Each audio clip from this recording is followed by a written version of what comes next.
Thanks so much for joining me for Chapter 14 of our One District, One Book, Frindle. I hope you're enjoying the story so far. Let's see what happens in this chapter. Inside Nick. On the outside, Nick was still Nick, but inside, it was different. Oh, sure, he still had a lot of great ideas, but now they scared him a little. For instance, Nick learned in social studies class that people who buy stuff are called consumers. If consumers stop buying, stores and shops and restaurants go out of business. Then, boom, a new idea hit him. All the kids loved lunchtime, but the other part about lunch was the eating part, school food.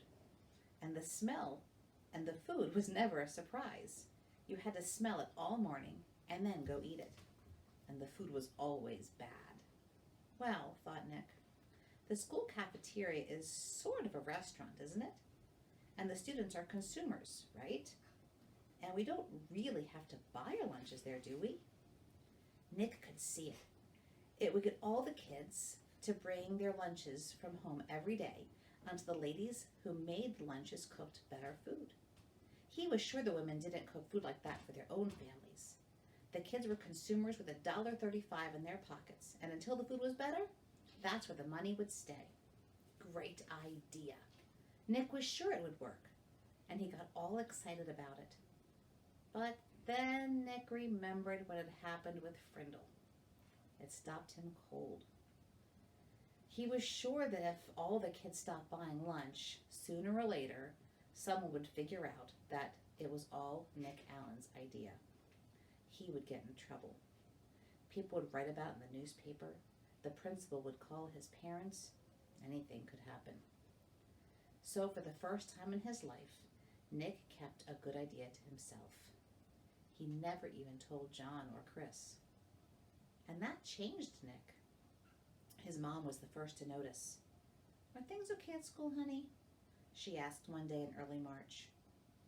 He had seemed kind of down, a little sad. It worried her. "Sure," said Nick. "Everything's fine." "Everything's okay with your friends? They haven't been hanging around here very much." "Mom, honest, everything's fine. It's winter. Everyone's just really busy with hockey and basketball, that's all." And Nick went to his room and shut the door. Mrs. Granger noticed the change too. The clever little rascal who had looked her in the eye and said, "But I really didn't have a Frindle with me." That boy wasn't in her class anymore. Now a quieter, more careful Nicholas Allen came to class every day. He did all his work perfectly, didn't speak unless she called on him, and he didn't laugh and joke with his friends like he used to. School would be over in a few months, and it seemed like there was nothing she could do to help him. Toward the end of the year, Nick remembered the letter that Mrs. Granger had asked him to sign on the back when the Frindle business was just getting started. The chess game was over, so he was expecting to get that letter from Mrs. Granger any day.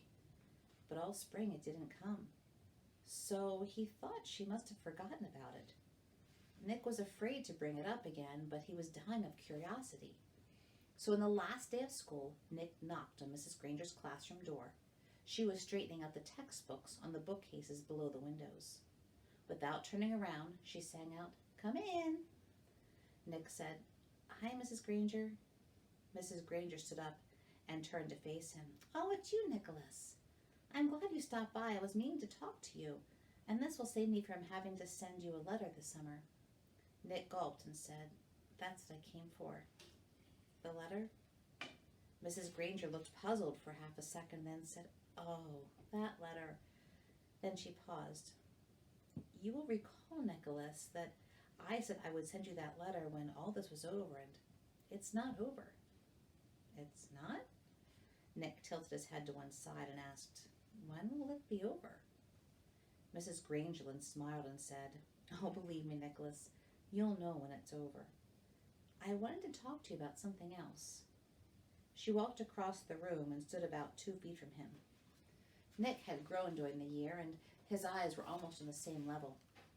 Nick noticed the eyes were softer but just as powerful. "I've noticed that you've been very quiet the last few months. You know, Nicholas, you didn't do anything wrong this year." I know a lot of things happened and a lot of things were said, and you must have had some difficult days here and there. But your idea was a good idea, and I've been very proud of the way you behaved, most of the time. Nick was embarrassed, but Mrs. Granger kept on talking.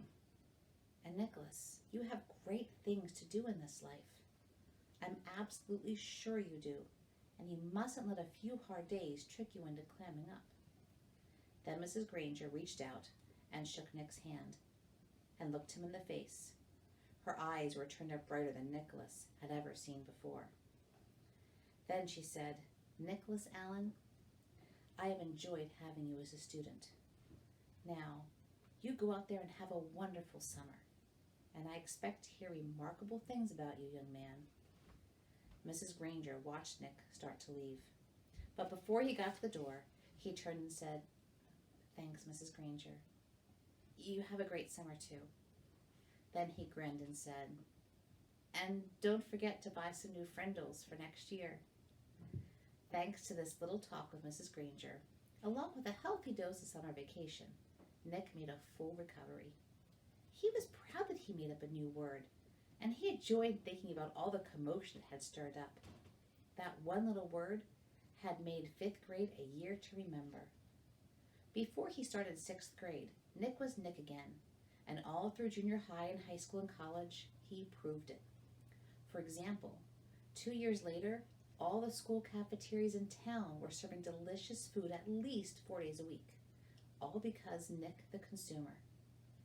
And the state superintendent of schools had made a special trip to Westfield to learn why this little town had the most successful school lunch program in the state. And in high school, well, the stories about Nick's other adventures could go on and on and on, but that would delay the end of the story. And the one that started when Nick was in 5th grade. Because the end of the story came later, 10 years later. And what happened to Nick's word during those 10 years? Nothing fancy, nothing exciting. Words don't work that way. Words either get used or they don't. And Frindle was being used more and more. It was becoming a real word. Well, I hope you enjoyed today's chapter. That was pretty exciting. I can't wait to see what happens tomorrow. So I hope you come back to join us and see what happens at the end of the story.